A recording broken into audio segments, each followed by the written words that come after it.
નમસ્કાર મિત્રો, વિડીયોમાં ફરી એકવાર તમારું હાર્દિક સ્વાગત છે.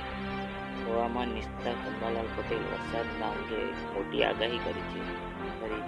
મધ્યમ નક્ષત્ર અને સૂર્ય સિંહ રાશિમાં આવતા 17મી ઓગસ્ટ સારા વરસાદના સમાચાર છે. 19 થી 26 ઓગસ્ટ સુધીના ગુજરાતના ઘણા ભાગોમાં સારો વરસાદ થઈ શકે છે.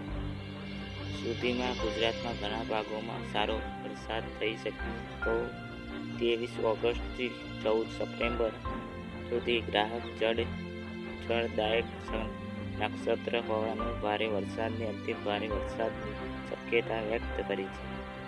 ઓગસ્ટ મહિનામાં અંતક મેઘરાજા ગુજરાતમાં ધમાકેદાર બેટિંગ કરશે. ધન્યવાદ મિત્રો. જો અમારા આ ચેનલ પર નવા આવ્યા હોય તો સબસ્ક્રાઈબ કરી લેજો. ધન્યવાદ.